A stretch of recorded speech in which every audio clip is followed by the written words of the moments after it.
Seguimos con el programa y presentamos a nuestro próximo invitado. Esteban Buch nació en Buenos Aires en 1963 y desde 1990 vive en París. Es autor de varios libros dedicados a las relaciones entre música y política, como La novena de Beethoven, Debo Marzo Afer y El caso Schomberg. Se acaba de reeditar O juremos con gloria morir. Bueno, ¿qué título? O juremos con gloria morir, se llama el libro de Esteban Buch. Y por supuesto que es la historia del himno nacional. Esteban me comentaba recién, su tema es música y política. Interesantísimo, ¿no?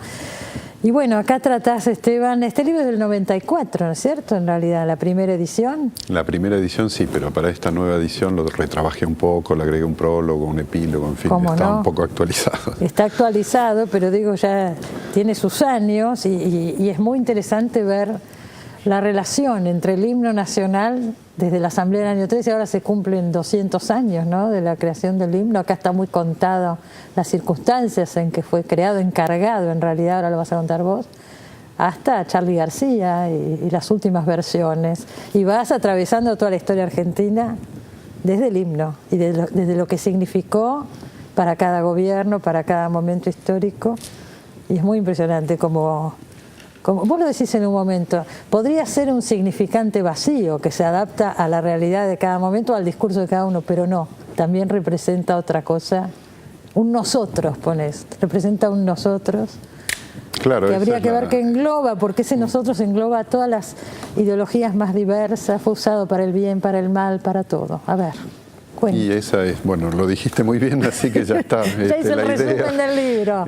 Pero efectivamente es bastante apasionante, por lo menos para mí, ver cómo la historia del himno parece atravesar toda la historia del país desde el año 1813 hasta ahora, y en donde de algún modo es como un hilo conductor para ver cómo ese nosotros del que vos hablabas fue cambiando de forma, cambiando de tono, cambiando incluso de afectos, ¿eh? A veces es una cosa que tiene que ver con una reivindicación, a veces tiene que ver con la fiesta, a veces tiene que ver con la rutina, con incluso la opresión en situación de dictadura. Claro. En fin, es como si todas las distintas caras de lo que fue este país de algún modo se hubieran reflejado o hubieran sonado a través de esta canción, porque después de todo no es más ni menos que una canción. No es más ni menos que una canción. Vos decís en un momento que hay dos lecturas, a ver si vos lo podés explicar seguramente mucho mejor que yo, una horizontal y una vertical, ¿no es cierto? La del poder y la de la confraternidad, la idea de la libertad, la idea de la unión. ¿Cómo es eso? Y ese es un poco el eje de por qué es un poco ambivalente en cierto modo el himno, ¿no? Lo horizontal es llamado a la libertad, las tres libertades de las que habla el comienzo del himno, es el trono de la noble igualdad, es incluso la fraternidad que está sobreentendida en la idea del nosotros que cantamos, y entonces está asociado con una forma de liberación. Después de todo tiene que ver con la emancipación de España, y es el momento de la Asamblea del año 13 que tiene que ver con la libertad de vientres y tiene que ver con tantas otros proyectos casi utópicos en cierto modo de lo que fue la Revolución de Mayo. Esto es lo horizontal, la capacidad que tiene la gente de reconocerse en esta canción, de cantarla para decir lo que quieren, lo que esperan, lo que vivieron.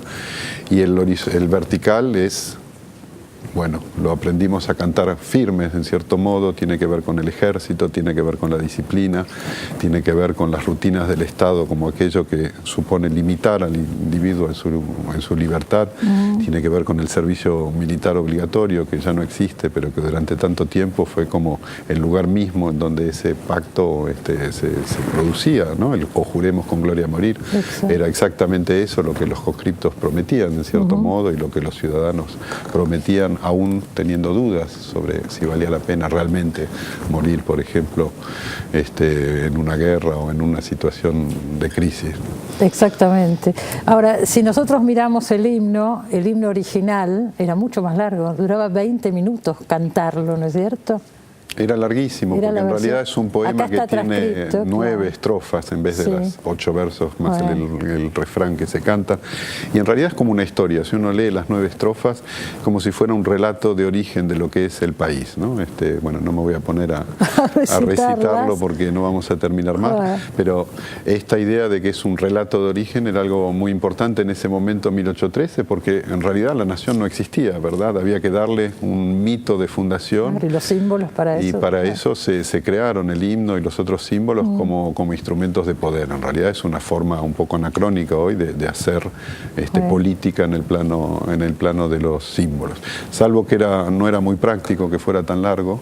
Y aparte, bueno, hay una dimensión importante de 1813 que era la lucha contra España. Exacto. Y entonces llega el momento que sucede en el año 1900, durante el gobierno de Roca, en donde se corta la segunda mitad de la primera estrofa, donde aquella imagen del famoso león a sus plantas rendido. A sus plantas rendido león, que modo, ocasionó, me enteré leyendo en el libro, algunos problemas diplomáticos también, ¿no es cierto? Era un problema diplomático, sí, claro. por cierto, y sobre todo era un problema para la comunidad española argentina, ¿no? Ahora es interesante también, si vemos los orígenes, acá está contado la figura de los creadores del himno, ¿no?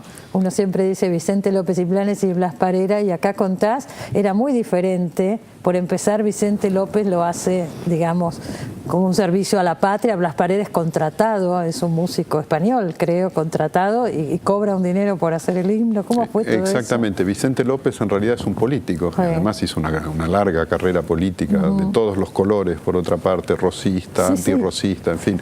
Es un personaje bastante extraordinario en ese plano, ¿no? Sí. Pero era como un poeta aficionado y en el fondo lo que dice el himno es una especie de proyección política de ese momento de la Asamblea del año 13. Claro, las y en ideas. cambio Parera Está tomado como, un poco de la idea de la marsellesa, ¿no es cierto? En parte sí, pero bueno, musicalmente es bastante distinto y ahí voy hacia lo que decíamos de Parera, que hace por encargo, efectivamente, como un músico profesional, a ver cuánto cuesta este trabajo, acá están los recibos, gracias a eso se sabe que lo hizo, que ese lo trabajo. cobró. Y toma un tipo de música que en el fondo no es exactamente una marcha, o mejor dicho, no es solamente una marcha, es como una puesta en escena de una marcha y es una puesta en escena de un himno y por eso a mí me gusta pensarlo como si fuera una especie de mini ópera, ¿no? Vos decís también, analizándolo musicalmente, que es complicado, que por ejemplo en los eventos internacionales, cuando hay que poner el himno argentino es más complicado que otros, musicalmente, ¿no? Así es, porque es largo y porque tiene la introducción instrumental. Yo recuerdo toda la paciencia que hay que tener antes de empezar a cantar, en cierto modo. Es un himno un poco extraño, finalmente, si uno lo compara con otros. Claro, por ahí menos ortodoxo, menos lo que se espera de un himno, tiene así compases o situaciones un poco más complejas. Y tiene entradas distintas, tiene tonos distintos, incluso lo Juremos con Gloria a Morir, que tan marcial es y que tanto nos recuerda esta situación de estar casi firmes de un modo militar. La frase anterior es Coronados con Gloria, vivamos, y todos sabemos hasta qué punto cuando empezamos vivamos. Más de uno se queda en el camino. Todo el mundo nunca se llega juntos. Claro, claro, por también. esto. Y en cierto modo es lindo si uno lo quiere agarrar del lado positivo, porque quiere decir que en la frase de vivamos, por lo menos cada uno puede tener su propio ritmo, en cierto modo. Es cierto, da lugar como para, no sé si para elegir o para hacer lo que se puede, ¿no? Hay algunos hitos que vamos a decir por encima, pero ¿qué pasó en la época de Marcelote de Alvear, por ejemplo, con el himno?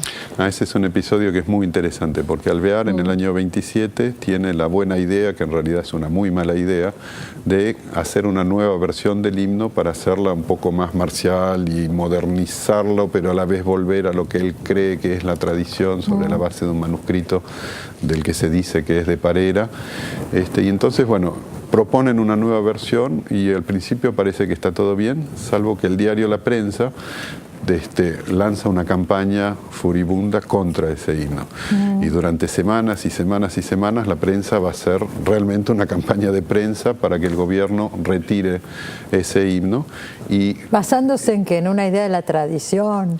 Basándose efectivamente en la idea de que el gobierno ya no tiene en cierto modo el derecho de cambiarlo ese himno, porque la manera que se ha adoptado y que en realidad no es tan antiguo en ese momento, porque viene de Claro. fines del siglo XIX, ¿no? Claro. Pero que esa tradición, como la llaman, es intocable, intangible y que tiene Ya es que, la nación, digamos, y ya, es la idea claro, de tocar el nación, sí. símbolo es como tocar la nación. Y también le va a la prensa con este asunto, que termina obligando al gobierno de Alvear a retirar la nueva versión, con además escenas bastante increíbles, ¿no? Hay manifestaciones, hay, en fin, es todo una O sea, crisis la gente política se en torno a moviliza eso. por el himno.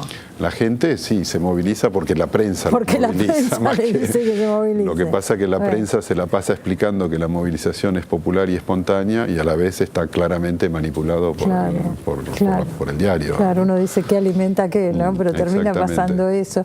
Y es interesante también, bueno, vemos situaciones como cómo jugó el himno en tantos episodios, en la guerra de Malvinas, en la dictadura, ni hablemos, en la guerra de Malvinas, con respecto a todos los símbolos. Yo me acuerdo, con la recuperación de la democracia, había gente que no quería usar la escarapela, por ejemplo, porque decía que eso remitía a la dictadura. Digo, es una apropiación también de los símbolos patrios de los militares o de la dictadura, ¿no? Es terrible, pero eso sucedió. Y yo creo que eso es así. Sí. Aparte, bueno, es lo que explico en el prólogo, ¿no? El libro no es un libro personal, pero en este prólogo para la nueva edición me pareció que tenía sentido remitir a ese momento. Yo nací en el 63 y en el momento en que Alfonsín asume el gobierno tengo 20 años y para mí el himno formaba parte de aquella cosa que yo rechazaba, como creo mucha otra gente. Claro, lo sí. que decías de la escarapela para mí también era una realidad en cuanto al himno y era claramente un resultado de cómo la dictadura había manipulado los símbolos patrios para tratar de imponer su manera de ver qué cosa debía hacer la nación. Pero de ahí a y una por la fuerza apropiación, y la violencia, ¿no es cierto? Porque eso es apropiarse directamente. O sea, nos quedamos, desde esa misma idea diríamos, bueno, nos quedamos sin símbolos.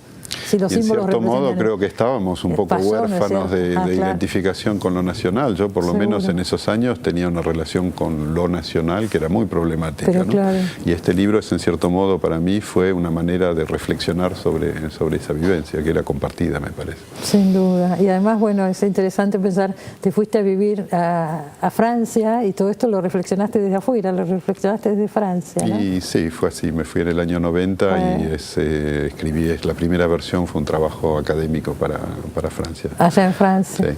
¿Qué contás de un mundial de fútbol? ¿Cuándo fue eso?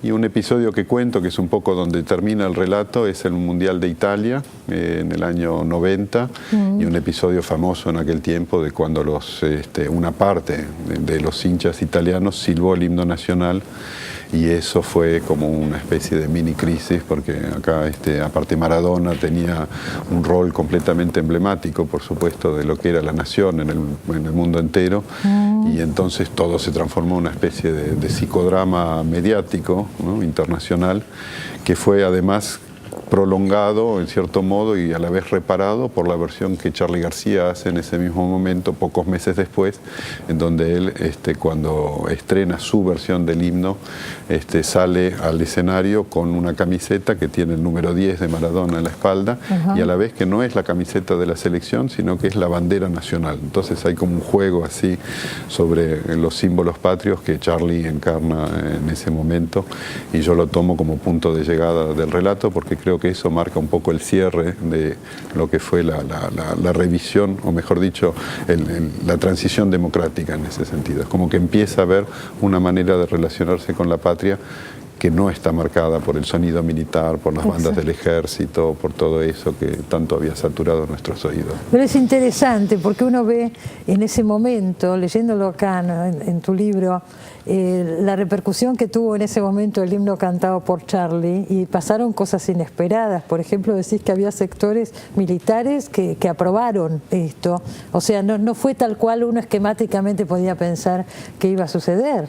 Así es, fue muy interesante desde ese punto de vista porque efectivamente hay una especie de patriota raso a la antigua que va a los tribunales diciendo que barbaridad, es un ultraje, y que quiere entrar en una lógica de represión. Bueno, quiere que a Charly lo sancionen, lo lleven preso tal vez, pero curiosamente, como vos decís, hay gente que aún estando en posiciones no progresistas dice, pero esto finalmente se parece un poco a lo que en 1813 se podía esperar, es decir, una manera de activar un sentimiento que tenga una intensidad que con el himno de los militares era ya imposible, ¿no? Y por suerte no son solamente esta gente más o menos de derecha que dice eso, sino también, bueno, mucha gente progresista que en ese momento ve que hay una manera de tener esta experiencia musical de lo nacional de un modo más positivo. Muchísimas gracias. Yo creo que es muy interesante todo lo que estás diciendo y bueno, acá está el libro para el que quiera seguir con esto, lleno de datos, de historias que vale la pena conocer.